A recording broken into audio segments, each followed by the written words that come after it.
Halo Pak Aris, selamat siang. Halo Pak Reza, selamat siang Pak Reza. Gimana kabar Pak Reza? Mm, Alhamdulillah, sehat juga. Bapak Aris gimana keadaannya? Sehat? Luar biasa Pak, sehat. Sehat, Alhamdulillah kalau kita sehat. Nah, yang lalu saya lihat nih Bapak menelpon saya, namun Mm-mm. tidak keangkat. Saya minta maaf juga. Sepertinya ada Mm. hal penting ini yang ingin disampaikan ya dalam sesi ini. Kira-kira itu mengenai apa Pak ya? Eh, saya mau Bapak mengamati saya akan melakukan coaching nih Pak dengan usia itu. Jadi saya butuh penilaian Bapak. Baik, jadi Bapak ingin melakukan praktik coaching dan meminta saya untuk mengawasi Pak ya, mengamati sesi coaching Bapak. Iya Pak, Nah, benar.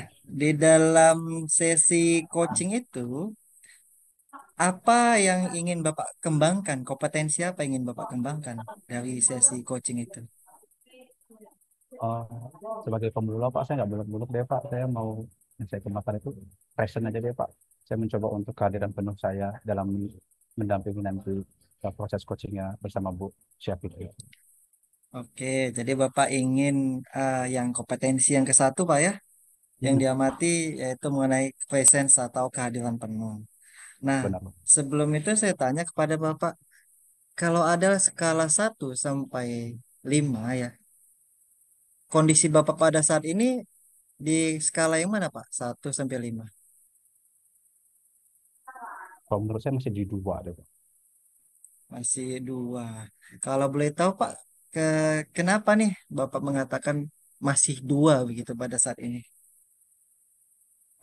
Karena kalau saya beranggapan saya belum bisa memaksimalkan fokus saya gitu Pak. Kadang saya masih mau eh, mendengarkan suara-suara dari luar ruangan gitu Pak. Jadi saya tidak bisa hadir sepenuhnya dengan orang yang ada di depan saya dan gitu Pak. Sering, sering kehilangan fokus gitu Pak. Nanti kadang bahkan saya sering bertanya 2 kali gitu kan. Apa tadi Bu? Apa tadi Pak? Sering seperti itu Pak.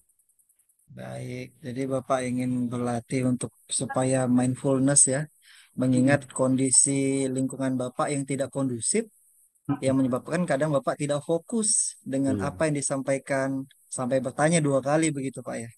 iya benar Pak. Oke, Bapak, selanjutnya nanti Bapak silakan melakukan praktik coaching kepada Ibu Sapitri. Namun sebelum itu saya izin Pak ya untuk mengawasi Bapak ya. Tadi sebelumnya juga sudah Bapak izinkan. Nah, di dalam sesi coaching nanti Bapak ingin melakukannya di tatap muka atau melalui via daring Pak gitu. Via daring Pak. Itu saya akan melakukan coachingnya itu dengan Bu Syafitri via Zoom. Oke, via Zoom. Baik Pak, untuk menghemat waktu nih ya.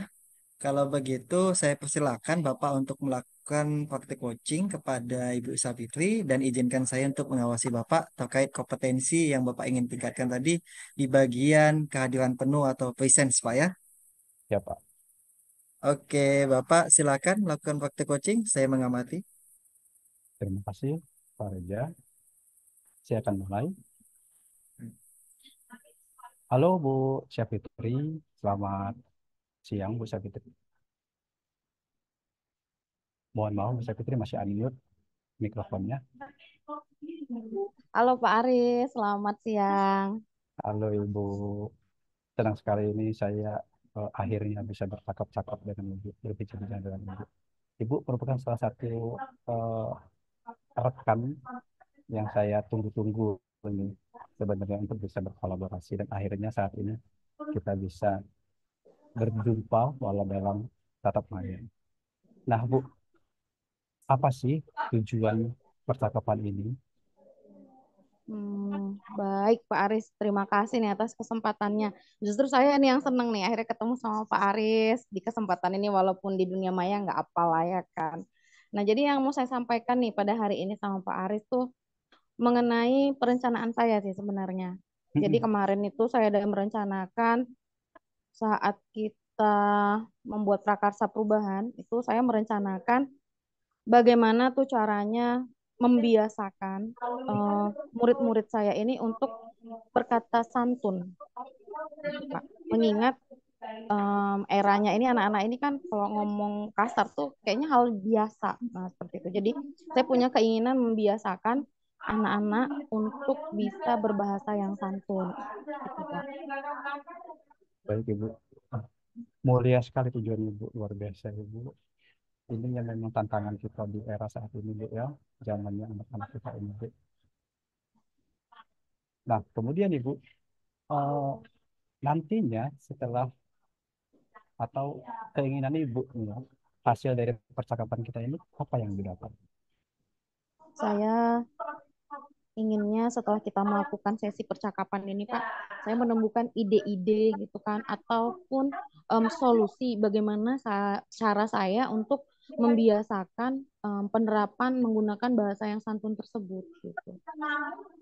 Baik, Bu, baik, Bu. Kita sudah menangkapnya.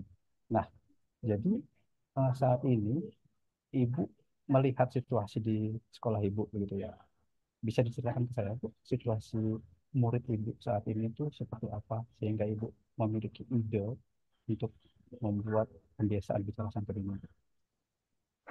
Situasinya sebenarnya seperti ini, Pak. Anak-anak saya itu memang secara berteman mereka tuh cukup akrab. Bisa kita bilang baik sih sebenarnya pertemanannya.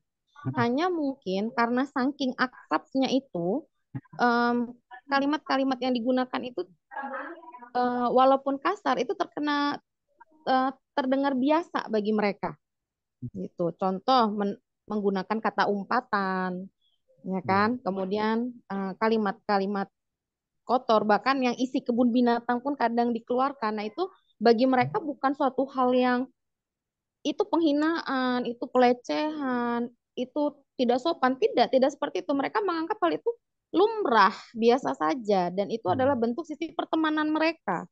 Nah, jadi yang saya inginkan itu biarlah mereka berteman dengan akrab, dengan baik, namun bisa tidak mereka menggunakan kalimat yang santun. Nah, seperti itu. Hmm. Tidak lagi mengeluarkan umpatan-umpatan, kata-kata kotor. Nah, seperti itu. Itu yang saya pengen dengar tuh kayak kok di sekolah itu anak-anak ngomong ehm, tidak mengeluarkan kata-kata itu enak aja gitu. Kayaknya adem lah sekolahnya gitu.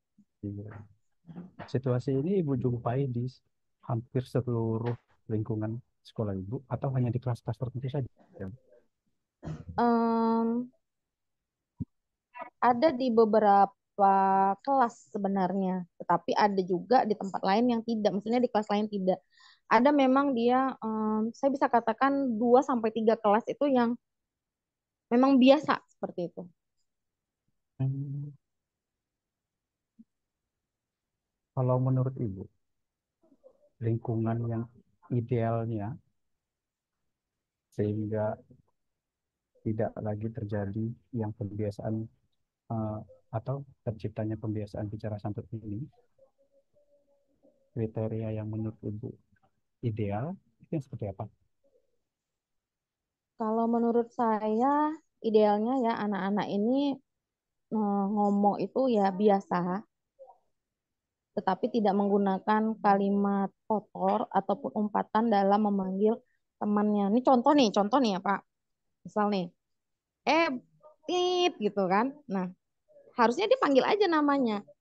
Hmm. Budi, mau kemana? Kan bisa seperti itu. Ini enggak nih, hei Antit gitu, mau kemana? Jadi tidak lagi dia menggunakan embel-embel yang di depannya itu. Ya kalau memang mau panggil temannya, panggil saja nama temannya. Nah, seperti itu. Jadi menurut saya paling tidak idealnya itu ketika mereka memanggil, panggillah dengan namanya gitu. Tidak lagi dengan sebutan apakah dia si pendek lah, si jangkung atau mungkin si gendut lah gitu. Hmm. Panggil saja namanya. Seperti idealnya itu dulu yang saya lihat. Bisa tidak mereka memanggil nama temannya itu dengan nama yang sebenarnya seperti itu. Kemudian tidak lagi ketika lewat di depan teras itu dari kejauhan itu terdengarlah memanggil atau mungkin sekedar bercanda tapi dengan candaan yang kalimatnya itu kotor seperti itu. Memang ini tidak di semua anak-anak, hanya saja setiap hari itu ada terdengar seperti itu. Apa yang bisa Ibu lakukan untuk mencapai situasi ideal itu supaya anak-anak bisa bicara santun, bisa langsung memanggil namanya dengan baik aja, tidak perlu pakai umpatan. Kemudian di teras juga tidak lagi ada perkara-perkara yang kotor. Apa yang bisa Ibu lakukan?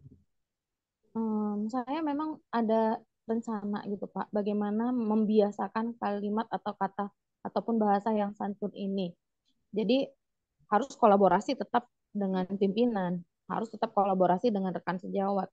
Dan saya memang membutuhkan dukungan serta kerjasama dari rekan-rekan agar nanti gini di dalam kelas tidak boleh ada siswa yang berkata kasar, berkata kotor.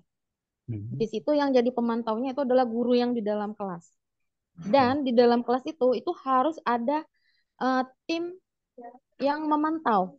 Tim yang Hmm. memantau itu siapa? Ya teman-temannya sendiri gitu. Jadi tim-tim ini membuat poin gitu. Misal nih, Budi hari Senin 1 kali ngomong kasar. Kemudian nanti ada Erwin misalkan. Erwin hari ini dari jam 7.30 sampai jam 14.00 ada 3 kali nih ngomong kotor nih sama temennya. Hmm. Nah itu Hmm. boleh dirangkum sama si tim pemantau dalam kelas. Nanti itu disampaikan ke wali kelasnya. Nah, jadi Hmm. wali kelasnya ini tadi menyampaikanlah ke koordinator, Hmm. koordinator untuk pembiasaan berbahasa santun ini. Nah, lalu di situ nanti anak-anak yang biasa ngomong kotor ini setelah dihitung poinnya banyak, dia Hmm. akan diikutkan pada lomba untuk menyampaikan pidato tapi dalam bahasa baku seperti itu. Wah. Jadi anak-anak ini tantangannya siapa berani berkata kotor siap untuk jadi apa namanya orator ya atau menyampaikan pidato dia di depan Hmm. Hmm. apel Hmm. pagi. Saya kepengennya seperti itu. Jadi biar Wah, mereka satu sisi mereka tertantang, satu sisi jadinya serem juga nih kalau ngomong kotor di sekolah. Nah, seperti itu sih. Gitu lah Pak benar. gambarannya. Baik, Ibu. Luar biasa Ibu ini ya. Ini bisa saya katakan ini kayak strategi Ibu ya. Jadinya untuk membiasakan anak-anak itu bicara santun di sekolah, di lingkungan sekolah. Nah, Ibu yakin ini akan berhasil? Hmm, harusnya yakin nih ya kan Pak. Harusnya yakin. Tapi karena ini awal, ya ada 50-50 lah antara berhasil dengan tak berhasil seperti itu.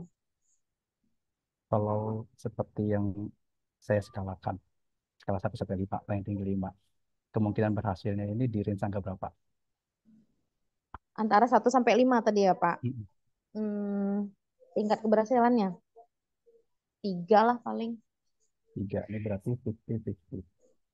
Apa yang membuat Ibu berpikir ini tidak akan berhasil?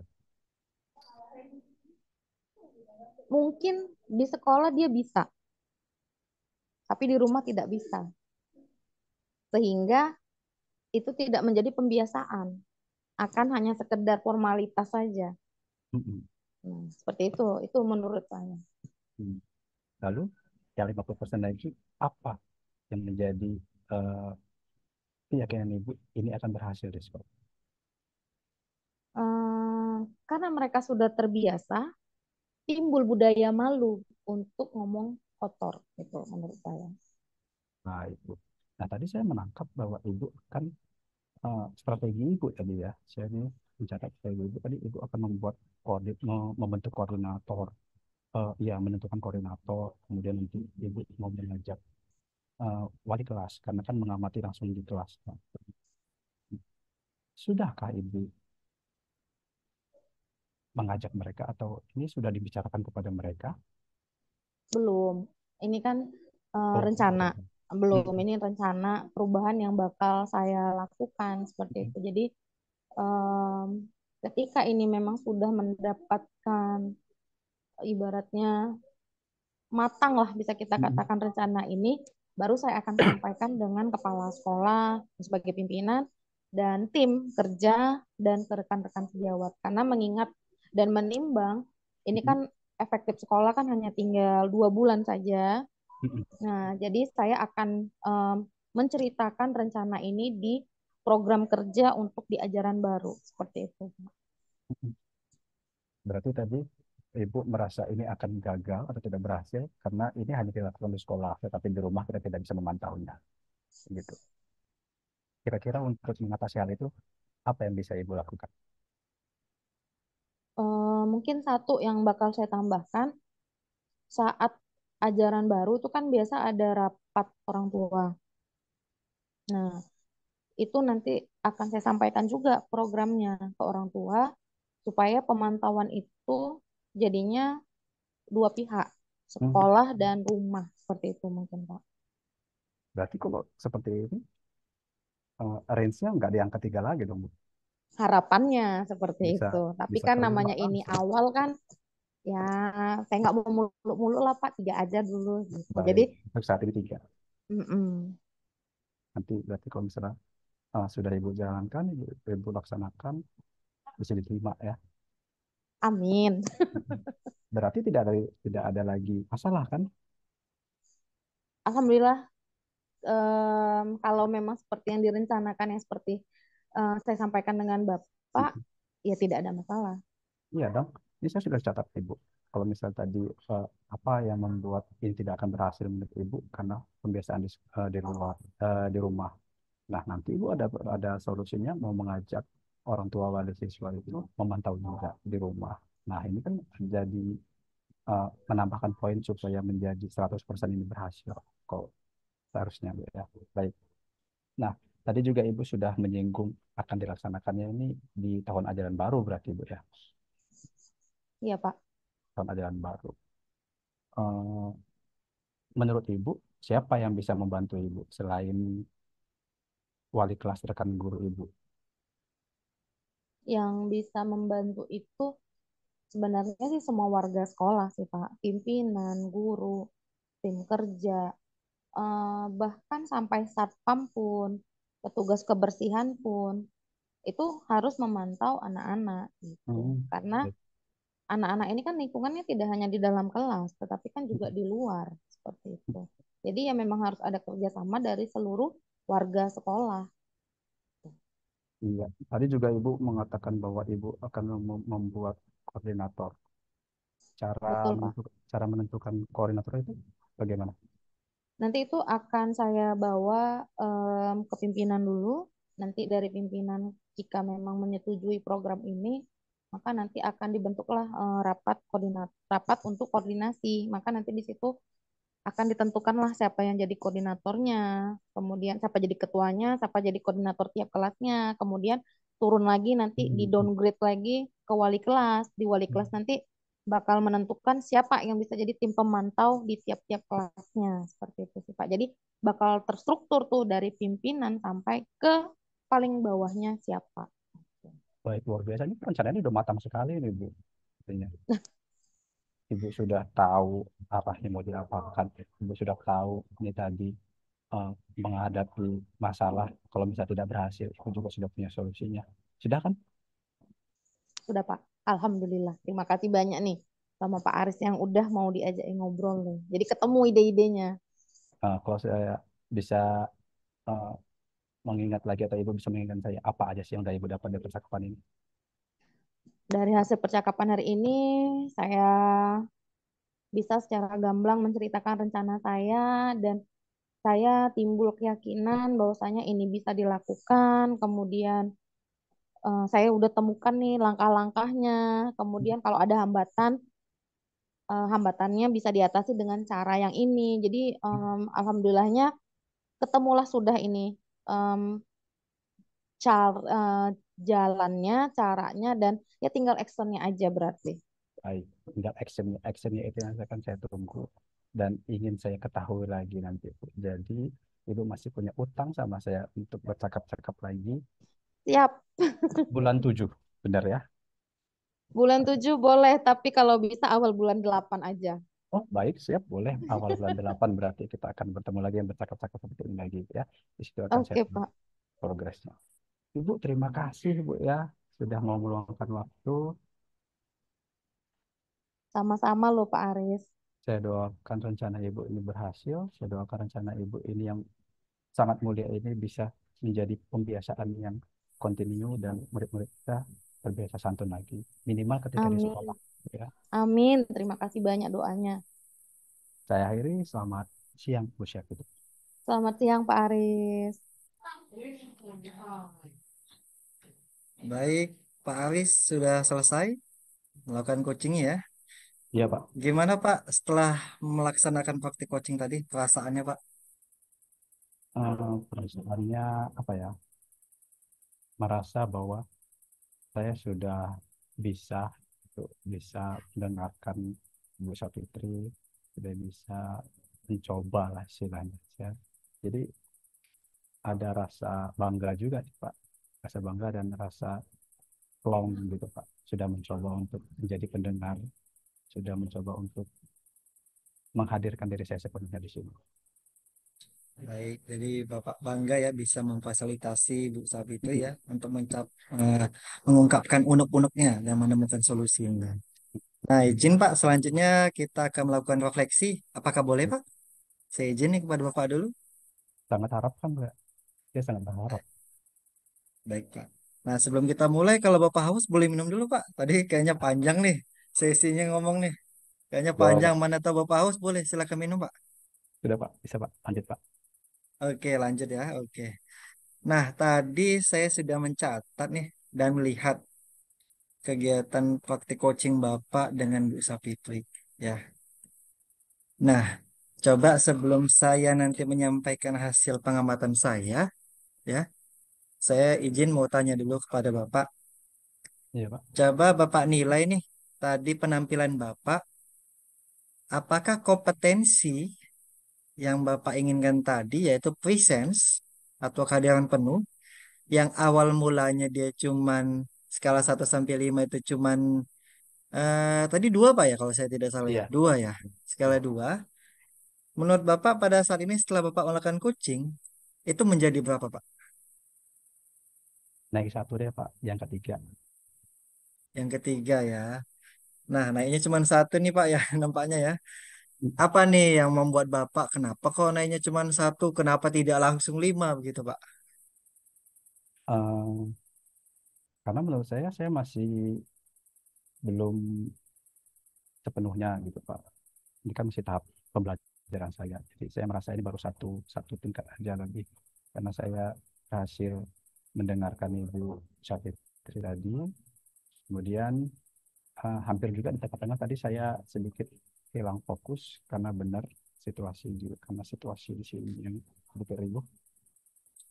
Tapi kenapa saya bisa menilai saya itu hanya bisa naik satu tingkat di level 3 itu tadi, saya hampir kehilangan fokus gitu Pak di situ. Itu alhamdulillah saya bisa lagi menemukan arah pembicara gitu Pak. Baik Pak, jadi itu alasan mengapa Bapak naiknya itu cuma satu ya Pak. Bapak anggap Bapak belum maksimal ya. Dari Iya sudut Pak. pandang Bapak ya. Dari sudut pandang Bapak. Nah untuk selanjutnya, bolehkah Pak saya menyampaikan hasil pengamatan saya selama Bapak melakukan praktik coaching tadi? Boleh Pak, harus saya ingin sekali mendengarkan untuk Baik, refleksi saya. ya terima kasih Pak. Nah setelah saya tadi mengamati Bapak melakukan praktik coaching kepada Ibu Sapitri, malahan menurut saya skala 1 sampai 5 Bapak sudah sampai skala 4,5. Nah, kenapa saya katakan demikian? Saya tadi mencatat dan melihat ekspresi Bapak, penyampaian Bapak, Bapak bisa memberikan apa namanya pertanyaan yang bisa menggali potensi dari Ibu Sapitri. Itu adalah salah satu indikasi bahwasanya Bapak tuh ya hadir penuh di dalam sesi uh, coaching tadi. Walaupun memang di tadi sesekali Bapak banyak mengubah posisi duduk Bapak ya. Mungkin sudah tidak nyaman dengan duduknya atau bagaimana. Dan tadi juga saya lihat yang menyebabkan Bapak tidak hadir penuh. Tadi ada gangguan Pak ya. Tadi ada rekan Bapak ya datang atau siswa begitu Pak ya. Iya benar Pak. Itu tadi Hmm. saya bilang ada Jadi, kurang fokus kan dari luar. jadi saya lihat Bapak untuk feedbacknya dengan Ibu apa sudah bagus sekali Pak. Karena kalau kita tidak hadir penuh, tentunya kita tuh tidak bisa menyampaikan pertanyaan selanjutnya. Kata-kata kuncinya itu kita tidak akan dapat. Tapi tadi saya melihat Bapak, walaupun ya tadi ada teman Bapak yang datang, tapi Bapak tetap dapat tuh, tetap dapat kata kuncinya yang disampaikan oleh Ibu Sapitri itu apa. Sehingga alur coaching tadi yang dilaksanakan itu sudah sangat bagus, Pak, kalau menurut saya. Saya sangat mengapresiasi yang telah Bapak lakukan tadi. Bapak tidak hanya menyampaikan dengan kata-kata, Bapak juga merespon dengan ekspresi Bapak, dengan senyuman, dengan wajah ekspresi seperti bertanya-tanya, menganggukkan kepala, begitu. Jadi menurut saya itu sudah Baik, bagus sih, Pak. Kehadiran penuh itu kompetensi Bapak lakukan itu sudah bagus di sesi ini. Nah, lebih baik tinggi Pak, lah terima kasih. standarnya ada Bapak yang sampaikan tadi Bapak bilang naik satu, tiga, padahal itu sudah baik sekali Pak. Nah, nah selanjutnya nih Pak, supaya kompetensi tadi dapat semakin meningkat ke depannya, apa nih rencana yang akan Bapak lakukan ke depannya? Rencana saya belajar lebih di materi mindfulness Pak. Jadi saya nanti mau buka lagi eh, di platform Merdeka Mengajar di PMM kan ada juga tuh kan Hmm. untuk belajar mandiri untuk melatih kehadiran penuh saya jadi mindfulness sama di modul kita juga masih ada tuh. Jadi saya akan lihat-lihat lagi dan putar-putar video-video yang ada di platform itu Pak untuk saya realisasikan sehingga saya bisa betul-betul mindfulness Pak. Begitu Pak.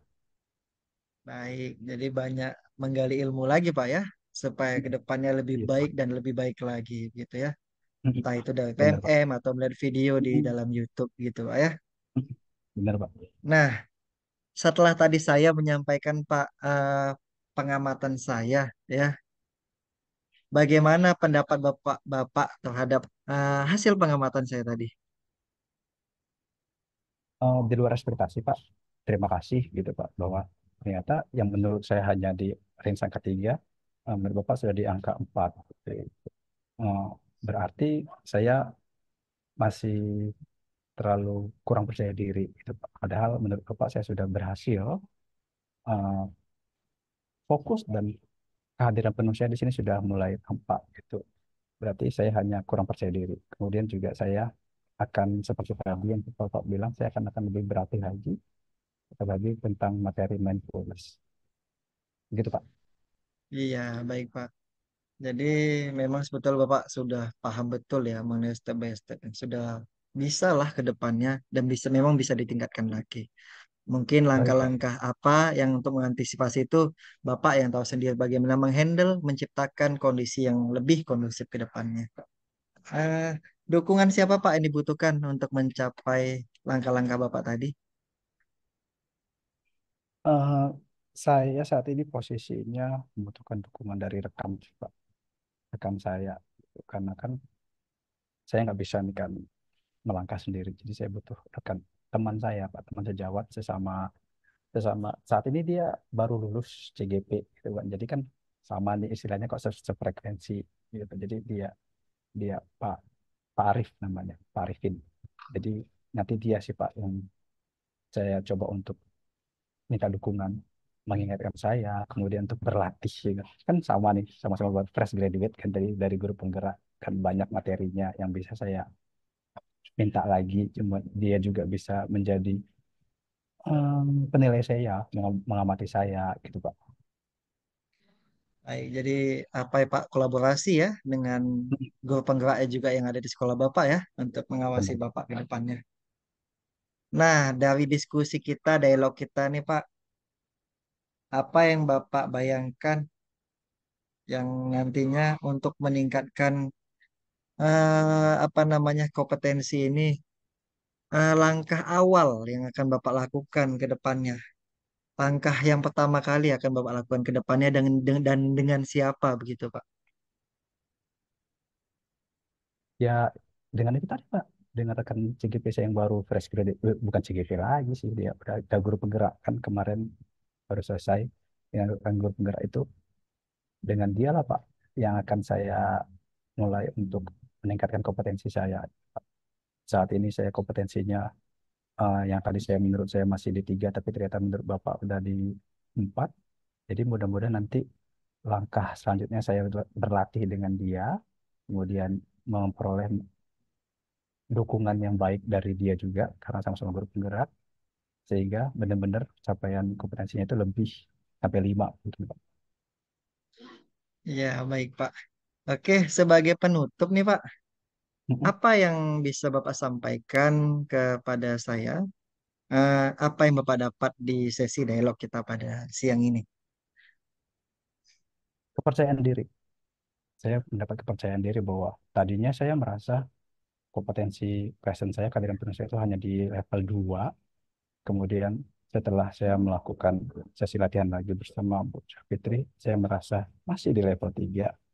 Tapi ternyata setelah mendapat penilaian dari Bapak, saya mendapatkan nilai 4,5. Berarti kepercayaan diri saya sudah lebih tinggi dan sudah lebih meningkat bahwa saya sudah yakin, oh saya sudah mampu untuk menerapkan penuh. Berarti saat di coaching-coaching berikutnya, saya harus bisa menggali potensi yang lain di kompetensi berikutnya gitu, Pak. Baik, benar sekali Pak ya yang telah Bapak sampaikan ya. Hmm. Bahwasanya lebih percaya diri saja sih. Sebetulnya Bapak memiliki kemampuan itu. Cuman confidence saya dia Pak ke depannya ditingkatkan ya. Oke, Baik, Pak. baik Terima Pak. kasih. Terima kasih atas kesempatan saya untuk dapat mensupervisi Bapak dalam kegiatan praktik coaching ini. Semoga saya doakan kepada Bapak ke depannya, Bapak lebih confidence lagi, lebih percaya diri lagi. Lihat kepada dia Bapak, Bapak itu sebetulnya memiliki kemampuan yang bisa diasah Baik, lebih Pak. lanjut lagi sih ya. Oke, Bapak, mungkin ini saja sesi dialog kita pada siang ini. Saya tutup. Assalamualaikum warahmatullahi wabarakatuh. Waalaikumsalam Terima kasih, warahmatullahi wabarakatuh. Bapak. Terima kasih, Pak.